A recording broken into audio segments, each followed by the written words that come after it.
సైఫ్ అలీఖాన్ కత్తి దాడి కేసులో మరో ట్విస్ట్ చోటు చేసుకుంది. సైఫ్ అలీఖాన్ కేసులో అసలు నిందితుడిని వదిలేసి మరొకరిని పోలీసులు పట్టుకున్నారా? ప్రస్తుతం ఇవే సందేహాలు కలుగుతున్నాయి. సైఫ్ దాడిలో మరొకరు కూడా ఉన్నట్లుగా పోలీసులు అనుమానాలు వ్యక్తం చేస్తున్నారు. ఇక ఫేస్ రికగ్నిషన్ టెస్ట్ కూడా పోలీసుల అదుపులోని నిందితుడున్నాడు. ప్రస్తుతం సీసీటీవీలో కనిపించిన వ్యక్తితో ఆ వ్యక్తి పోలికలు సరిపోలేదు, పోలీసులు అన్యాయంగా కేసులో ఇరికించారంటూ షెహజాద్ తండ్రి ఆరోపిస్తున్నారు. వీడియోలో ఉన్న వ్యక్తి తమ కుమారుడు కాదంటున్నారు నిందితుడి పేరెంట్స్. మరోవైపు కేసు విచారణకు నిందితులు సహకరించట్లేదంటూ పోలీసులు ఆరోపిస్తున్నారు. సైఫ్ ఇంట్లోకి చొరబడింది ఒక్కరా ఇద్దరా అనే అనుమానాలు వ్యక్తమవుతున్నాయి. ఈ నేపథ్యంలో ప్రస్తుతం క్రైమ్ సీన్ నుంచి సేకరించిన ఫింగర్ ప్రింట్స్ షాంపిల్స్తో మ్యాచ్ అవడం లేదని తెలుస్తోంది. అసలు నేరస్తుని వదిలేసి ముంబై పోలీసులు మరొకరిని పట్టుకున్నారనే సందేహాలు అయితే వెలువెత్తున్నాయి.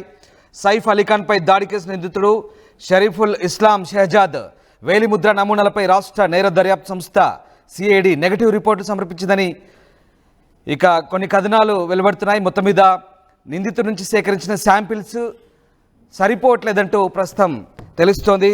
షెహజాద్ 10,000 నుంచి ప్రింట్లను సిఐడి ఫింగర్ ప్రింట్ బ్యూరోకు పంపించారు.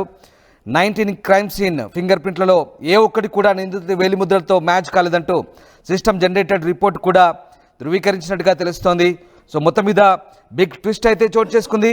ఇక థానేలో షెహజాద్ని పట్టుకున్నారు. విచారణ తర్వాత నిందితుడిని అరెస్ట్ చేసి కోర్టులో హాజరుపరిచారు. ప్రస్తుతం నిందితుడు రిమాండ్లో ఉన్నాడు. షెహజాద్ బంగ్లాదేశ్ అని ఇండియాలో అక్రమంగా నివాసం ఉంటున్నట్టు పోలీసులు చెప్తున్నారు. బంగ్లాదేశ్ నుంచి అక్రమంగా ప్రవేశించిన తర్వాత విజయదాస్ అనే పేరును నిందితుడు వాడుకుంటున్న పరిస్థితి కనబడుతుంది. సో మొత్తం మీద సైఫ్ అలీఖాన్ కత్తి దాడి కేసులో మరొక ట్విస్ట్ అయితే చోటు చేసుకుంది. సీసీటీవీలో కనిపించిన వ్యక్తితో ఫేస్ రికగ్నిషన్ కుదరట్లేదు.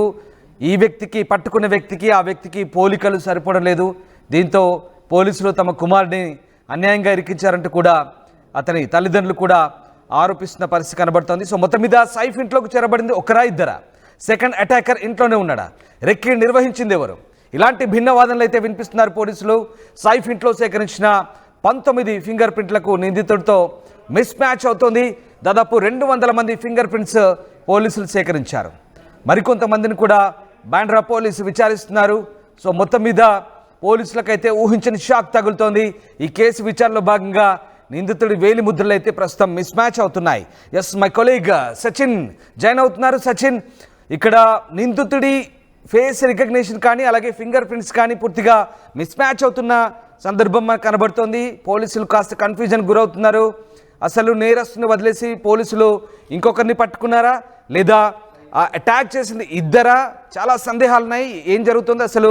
ముంబై క్రైమ్ బ్రాంచ్ ఏం చెప్తుంది? అలాగే ఈ కేసులో సిఐడి కూడా ఇన్వెస్టిగేషన్ కొనసాగిస్తున్న నేపథ్యంలో ప్రస్తుతం ఎట్లాంటి అంశాలు బయటపడుతున్నాయి విచారణలో? ఇంట్రెస్టింగ్ గా ఇన్వెస్టిగేషన్ కి సంబంధించి రామ్దాస్ మొదటి నుంచి కూడా ఆసక్తికరంగానే మారింది. ఎందుకు ఈ క్వశ్చన్ ఇప్పుడు రైజ్ అవుతుంది అనేది ప్రధానంగా చర్చకు వస్తుందంటే, అక్యూజ్డ్ గా చెప్పిన వ్యక్తికి సంబంధించి షరీఫ్ కి సంబంధించి ఆ ఇమేజ్ తో పాటు సీసీటీవీ ఫుటేజ్ లో కనిపించిన ఇమేజ్ కి ఈ రెండింటికి మధ్య ఎక్కడా కూడా పొంతన కుదరటం లేదు. ఈ పొంతన కుదరటం లేదా మనం ఎలా చెప్పగలుగుతున్నామంటే కనుక ఇదే అంశానికి సంబంధించి పెద్ద ఎత్తున సోషల్ మీడియాలో పెద్ద ఎత్తున ముంబై పోలీసుల అంశానికి ముంబై పోలీసుల తనిఖీలకు సంబంధించి కావచ్చు, లేదా ముంబై పోలీసుల ఇన్వెస్టిగేషన్ మీద సోషల్ మీడియాలో పెద్ద ఎత్తున క్వశ్చన్ మార్క్స్ రైజ్ అయ్యాయి. ఆ తర్వాత దాదాపుగా ఎందుకంటే ముగ్గురి పేర్లు, ముందుగా ఒక వ్యక్తి ఇన్వెస్టిగేషన్ సంబంధించినట్టు కూడా ఒక చర్చ జరిగింది. ఆ తర్వాత ఇంకో వ్యక్తికి సంబంధించి పేరు తెర మీదకి వచ్చింది. ఆర్పీఎఫ్ పోలీసులు పట్టుకున్నారంటే ఇంకొక పేరు తెర మీదకి వచ్చింది. ఈ అంశాన్ని సోషల్ మీడియాలో చూపించడం జరిగింది. సోషల్ మీడియాలో దీన్ని కూడా ప్రశ్నించడం జరిగింది. ఆ తర్వాత షెహజాద్కి సంబంధించి ఇది ఒక కోణంలో. ఇప్పుడు ఇంట్రెస్టింగ్ ఏంటంటే ఎక్కడ వేలిముద్రలు సరిపోవటం లేదు, వేలిముద్రలు ఎక్కడ సరిపోవటం లేదు అనేది ఇప్పుడు ఇంట్రెస్టింగ్ గా మరొక చర్చ ఇక్కడ చర్చ. ఇన్ఫాక్ట్ ఇప్పుడు క్వశ్చన్ మార్క్గా ఉంటాయి.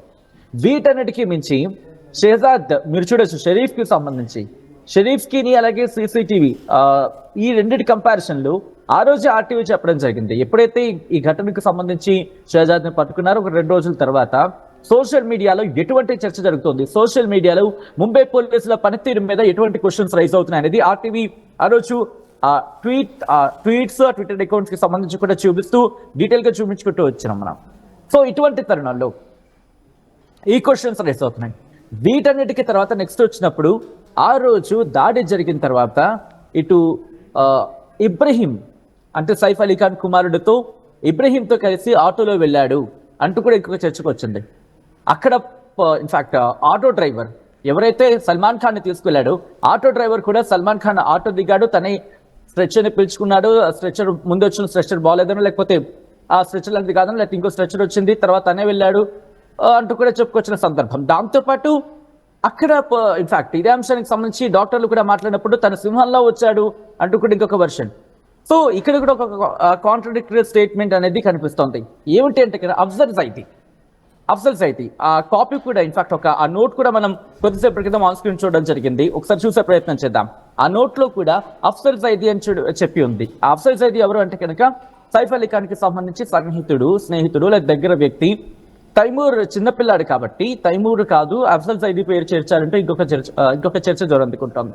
ఇలా అనేక క్వశ్చన్స్ ఇప్పుడు ఈ కేసు చుట్టూ తిరుగుతున్నాయి.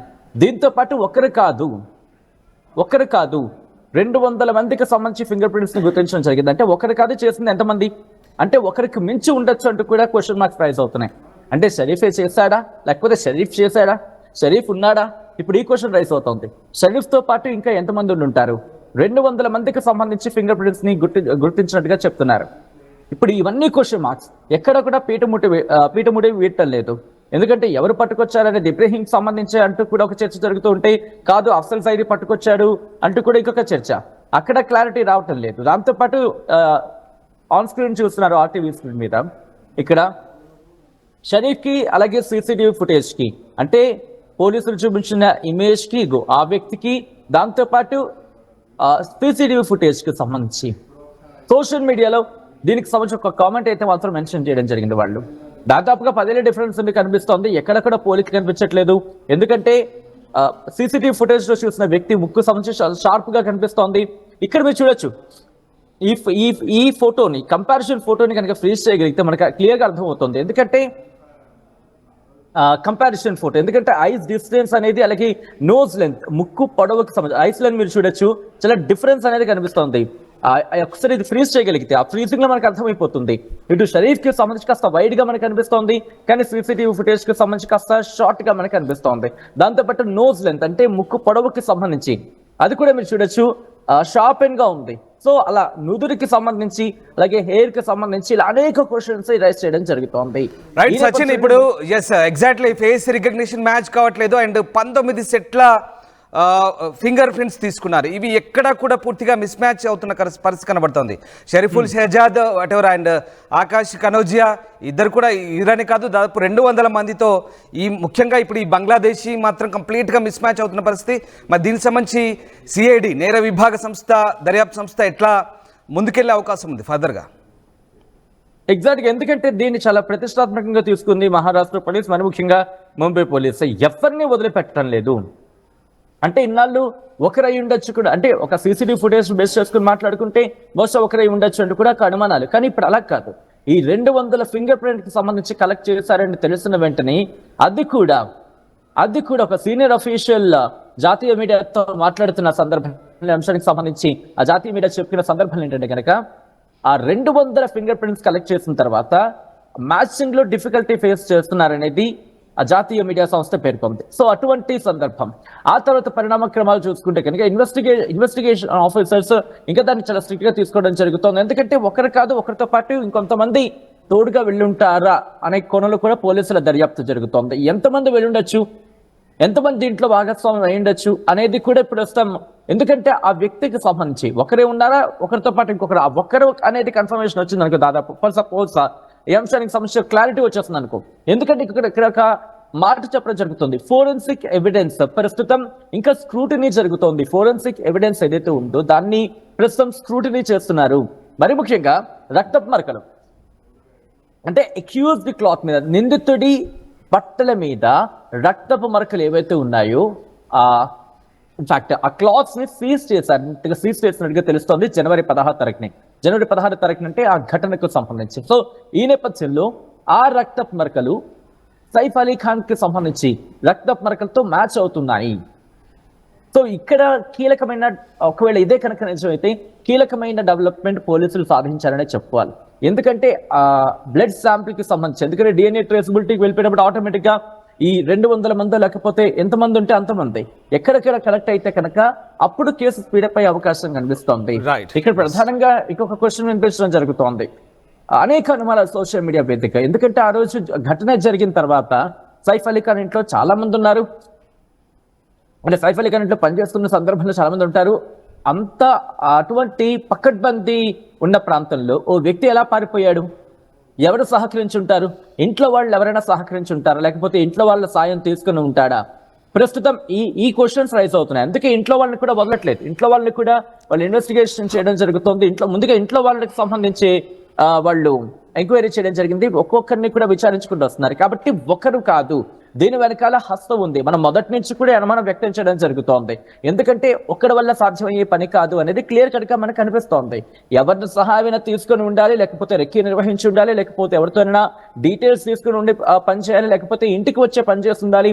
మరి ముఖ్యంగా అది ఆసామాషి విషయం కాదు. ఎందుకంటే ముంబైలో బాంద్రాకి సంబంధించి సైఫ్ అలీ ఖాన్ ఉంటున్న ఇంటి ప్రాంతాన్ని మనం రీసెంట్ గా కూడా చూడడం జరిగింది. ఆయన ఇంటికి తిరిగి వస్తున్న క్రమంలో కూడా పూర్తిగా సెక్యూరిటీ సిచ్యువేషన్ లాంటిది. సో అలా అక్కడికి ఎలా చేరుకోగలిగాడు, దాని మరి ముఖ్యంగా ఇంటికి బ్యాక్గ్రౌండ్ అంటే వెనకాల బ్యాక్ సైడ్ నుంచి వచ్చాడు అంటూ ఇంకొక చర్చ జరుగుతోంది. సో వీటన్నిటికీ క్లారిటీ రావాలంటే కొద్దిసేపటి క్రితం మనం మాట్లాడుకున్నట్టుగా ఈ బ్లడ్ శాంపిల్ కి సంబంధించి అక్యూజ్డ్ క్లాత్ మీద బ్లడ్ శాంపిల్ కి సంబంధించి కలెక్ట్ చేస్తున్నారంటే ఒక చర్చ జరుగుతోంది. కాబట్టి దాని మీద క్లారిటీ వస్తే కనుక ఒక్కొక్కటిగా ట్రేసబిలిటీ అయ్యే అవకాశం ఉంది. బహుశా ఇఫ్ ఐఎమ్ నాట్ రాంగ్ ఇంకొక 1 వీక్ లో కీ డెవలప్మెంట్ చోటు చేసుకున్న అవకాశం అయితే మాత్రం క్లియర్ కట్ గా కనిపిస్తుంది అనుకోవాలి ఇక్కడ. Right, thank you Sachin, thanks for the update. So మొత్తం మీద సైఫ్ అలీ ఖాన్ కేసులో ప్రస్తుతం పోలీసుల అదుపులో ఉన్న షరీఫుల్ షెహజాద్ పూర్తిగా ఫింగర్ ప్రింట్స్ మిస్ మ్యాచ్ అవుతున్న పరిస్థితి కనబడుతోంది. 19 సెట్ల వేలి ముద్రలు తీసుకున్నారు, ఏ ఒక్కటి కూడా అతనితో మ్యాచ్ అవ్వట్లేదు. ఇక నేర పరిశోధన విభాగం సిఐడి దీనికి సంబంధించి చాలా తీవ్రమైన కసరత్తు చేస్తోంది. ఇక నేరస్తుని పట్టుకునే క్రమంలో ఇప్పటికే ఆకాష్ కనౌజియన్ కూడా అరెస్ట్ చేశారు, అతన్ని కూడా విచారించారు పోలీసులు. మరోవైపు జనవరి 16న అటాక్ జరిగింది. 19వ తేదీన షెహజాద్ని అదుపులోకి తీసుకున్నారు థానేలో. బంగ్లాదేశీ అయిన షెహజాద్కి కేసుకి ఎలాంటి సంబంధం లేదని ఆయన పేరెంట్స్ కూడా ఆరోపిస్తున్న పరిస్థితి కనబడుతుంది. అలాగే సీసీటీవీ ఫుటేజ్లో ఉన్న వ్యక్తికి ఈ వ్యక్తికి ఏమాత్రం ఫేస్ రికగ్నిషన్ మ్యాచ్ అవ్వట్లేదని కూడా తెలుస్తుంది. సో మొత్తం మీద ఒక బిగ్ ట్విస్ట్ అని చెప్పాలి. ప్రస్తుతానికి ఈ ఫింగర్ ప్రింట్స్ అలాగే ఫేస్ ఏ రకంగా మ్యాచ్ అవ్వట్లేదు, పూర్తి స్థాయిలో ఏ రకంగా సరిపోవట్లేదని, సమతుల్యం ఇక్కడ దొరకట్లేదనే విషయం మనకు అర్థమవుతుంది. సో ఓవరాల్గా ప్రస్తుతం ఈ అంశానికి సంబంధించి మరి ముంబై పోలీసులు అలాగే సిఐడి ఏ రకమైన దర్యాప్తు చేస్తారు. సీసీటీవీలో ఉన్న వ్యక్తికి నిందితుల మధ్య వ్యత్యాసం చాలా ఉంది కాబట్టి ఇంకా పురోగతి అయితే ప్రస్తుతానికి ఏం లేదని చెప్పాలి. ఫర్దర్గా ఎలాంటి ఇన్వెస్టిగేషన్స్ కొనసాగుతుంది, దర్యాప్తు సంస్థ విచారణలో ఎలాంటి అంశాలు మళ్ళీ వెలుగులోకి వస్తాయని మాత్రం ఆసక్తికరంగా మారుతోంది.